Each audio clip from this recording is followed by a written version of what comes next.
کیا مسلم شریف میں کوئی حدیث ضعیف بھی ہے؟ نہیں جی، بخاری اور مسلم کی جتنی متصل الاسناد مرفوع روایتیں ہیں وہ بالکل صحیح ہیں.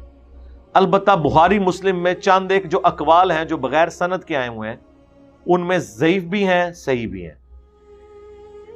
ان سے آپ کو ٹینشن لینے کی ضرورت نہیں ہے، ان کے اوپر کسی کے اوپر نمبرنگ نہیں ہوئی ہوتی. جس حدیث کا ہم نمبر ڈسپلے کر دیتے ہیں نا وہ حدیث متصل ہی ہوتی ہے. جو اس طرح کے اقوال ہوتے ہیں وہ چیپٹرز کی ہیڈنگ میں لکھے ہوئے ہوتے ہیں، اس کے اوپر کسی حدیث کا نمبر نہیں آ رہا ہوتا، اور وہ بھی سارے اقوال ضعیف نہیں ہوتے.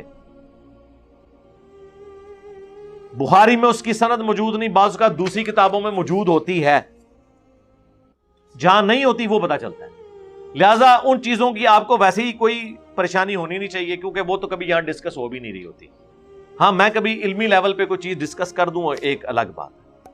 مثلا صحیح بخاری میں امام بخاری تعلیقاً، اسے کہا جاتا ہے تعلیقاً، بغیر سند کے چیپٹر کی ہیڈنگ میں ایک روایت لے کے آئے ہیں کہ میں اپنے بندے کے ساتھ ہوتا ہوں جب وہ میرا ذکر کرتا ہے اور اس کے ہونٹ میرے ذکر کی وجہ سے ہلتے ہیں. سبحان اللہ وبحمدہ عدد خلقہ ورضا نفسہ وزنۃ عرشہ ومداد کلماتہ. امام بخاری نے اس حدیث کی سند بیان نہیں کی، چیپٹر کی ہیڈنگ میں لکھا ہے بخاری میں آپ کو یہ حدیث کسی نمبر پہ نظر نہیں آئے گی، نمبر آپ جو مرضی ڈالیں. ہاں جس حدیث کے ٹاپ پہ یہ ہیڈنگ ہوگی نا، اس حدیث کا جب آپ نمبر ڈالیں گے نا اور اس نمبر سے اوپر ٹریول کریں گے تو آپ کو یہ چیپٹر کی ہیڈنگ میں نظر آئے گی. اور وہ بھی اب اسلام 360 میں تو وہ چیپٹر کی ہیڈنگز ہی انہوں نے ختم کر دی تھی، وہ میں نے ڈلوائی ہیں دوبارہ سے کہ یار یہ تم لوگوں کو کس نے رائٹ دیا ہے کہ امام بخاری نے چیپٹر کی ہیڈنگ جو لکھی ہیں تم نے اپنی طرف سے اس کو کیوں نکال دیا؟ بھائی وہ بخاری شریف کا حصہ تو ہے نا، سند ہے یا نہیں ہے، ایز اے نالج تو ہے نا. اس پہ امام بخاری نے باقاعدہ ریزلٹس نکالے ہوئے ہیں حدیث کی کتابوں سے، چیپٹرز کی ہیڈنگ بنا کے. جہاں امام بخاری کو اپنی شرط کے مطابق حدیثیں صحیح نہیں ملی ہیں اور وہ فی نفسی حدیثیں صحیح تھیں، ان کو انہوں نے چیپٹرز کی ہیڈنگ میں ڈال دیا ہے. جہاں تابعین تبع تابعین کے اقوال تھے وہ چیپٹر کی ہیڈنگ میں ڈال دی ہیں تاکہ یہ پتا چل جائے کہ ان چیزوں سے رزلٹ کیا نکلتا ہے. بخاری شریف صرف حدیث کی کتاب نہیں ہے، یہ فقہ کی کتاب بھی ہے. بخاری جیسی پلانٹ ارتھ پہ کوئی اور کتاب نہیں ہے. ایک ایک مسئلے کے اوپر انہوں نے رزلٹ نکالے ہوئے ہیں. ایک حدیث سے اگر 10 رزلٹ نکلتے تھے تو 10 چیپٹرز میں وہ حدیث کو ریپیٹ کیا ہے امام بخاری نے، اور 10 کی 10 جگہ ڈیفرنٹ رزلٹ نکالے ہیں انہوں نے. کہتے ہیں نہیں امام بخاری جو ہے وہ محدث تو تھے، فقیہ نہیں تھے. امام بخاری جیسا کوئی فقیہ بھی نہیں ہے. یہ وہ فقیہ ہے جس نے نہ امام حنیفہ کو چھوڑا ہے، نہ امام شافعی کو چھوڑا ہے، نہ احمد بن حنبل اپنے استاد کو چھوڑا ہے، نہ شافعی کو چھوڑا ہے. جس کی جو بات صحیح حدیث کے خلاف تھی اس سے اختلاف کیا ہے. نام کسی کا نہیں لکھا، صرف یہ لکھا ہے کہ بعض یوں کہتے ہیں لیکن حدیث یوں کہتی ہے. کمال کام کیا. اب یہ جو حدیث امام بخاری لے کے آئے کوئی نمبر نہیں ہے، لیکن یہ حدیث پوری سند کے ساتھ آپ کو ابن ماجہ میں مل جائے گی. اس لیے ہم نے اپنے بلو اور گرین کارڈ کے ٹاپ کے اوپر یہ حدیث بھی ڈالی ہوئی ہے. وہاں نمبر میں نے ابن ماجہ کا دیا ہے، سنن ابن ماجہ 3792 لکھا ہوا ہے. حالانکہ یہ بخاری میں ہے لیکن میں نے بخاری کا نمبر نہیں لکھا. کیوں؟ بخاری میں اس کی سند نہیں تھی، اور نمبر میں لکھتا تو آپ ڈالتے وہ نکلنی بھی نہیں تھی، وہ چیپٹر کی ہیڈنگ تھی. سمجھ آئیے آپ کو بات کی.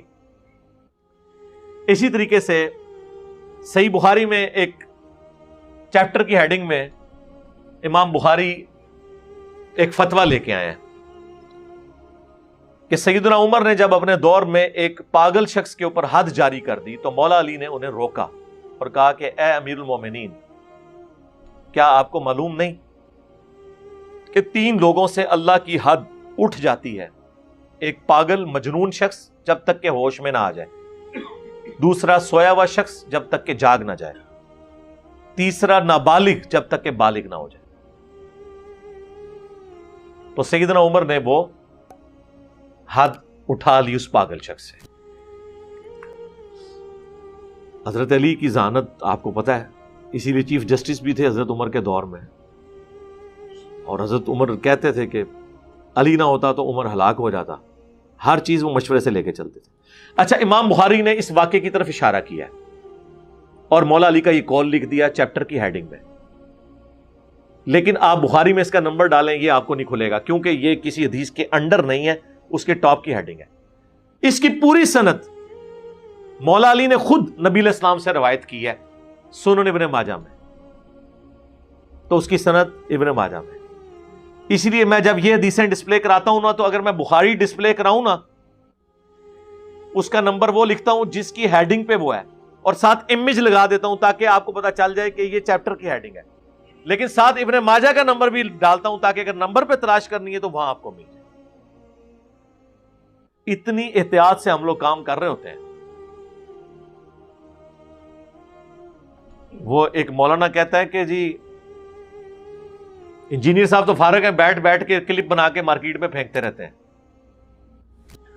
سرکار آپ کے 50,000 مدارس دیوبند کے، 5 لاکھ سے زیادہ علماء جو فضل الرحمان کے ہاتھ پہ بیعت ہیں، ایک کلپ نہیں بنا سکتے جس میں قرآن اور حدیث کا حوالہ لکھا ہو۔ کہیں ہے تو مجھے دکھا دیں۔ اربوں کے بجٹ کیوں نہیں بنا سکتے؟ نمبر 1 کمپیٹنسی کوئی نہیں، نمبر 2 کیا یہ بنائیں گے؟ یہ تو قرآن حدیث کو مانتے ہی نہیں ہے، یہ فتوے لکھنے کے عادی ہیں، ان سے کوئی سوال پوچھے تو یہ کہتے ہیں فتاوی عالمگیری شریف میں ہے، ہاں رد المختار شریف میں ہے، در مختار شریف میں ہے۔ ان کا مزاج ہی نہیں، نہ ان کو ان حدیثوں کا پتہ، نہ قرآن کی آیات کا پتہ، انہوں نے کہاں سے یہ کوٹ کرنی ہے؟ اس لیے میں نے کہا تھا کہ ہمارا کمپیٹیٹر قیامت تک نہیں آ سکتا انشاءاللہ، کیونکہ جو کمپیٹیٹر آئے گا وہ ہمارا کمپیٹیٹر نہیں ہوگا، وہ ہمارا بھائی ہوگا۔ ہم تو چاہتے ہیں کہ ہر گلی سے انجینئر نکلے کہ جو لوگوں کو بتائے دیکھو قرآن میں یہ لکھا ہے، بخاری میں یہ لکھا ہے، مسلم میں یہ لکھا ہے۔ قرآن میں یہ لکھا، بخاری میں یہ لکھا، مسلم میں یہ لکھا، کیا یہ بریلوی دیوبندی یا بعض معاملات میں اہل حدیث بھی یہ پبلک کو یہ چیزیں بتا سکتے ہیں؟ تو اس پلیٹ فارم کا مقابلہ کیسے کریں گے؟ اس کے مقابلے پہ اگر در مختار شریف دکھائیں گے تو عوام تو لتر شریف ہی پھیرے گی نا، کہ کوئی قرآن حدیث پیش کرو یار، یہ مولویوں کی کتاباں پیش کر رہے ہو، 10 قرآن اس کے لکھے ہیں۔ تو یہ چیز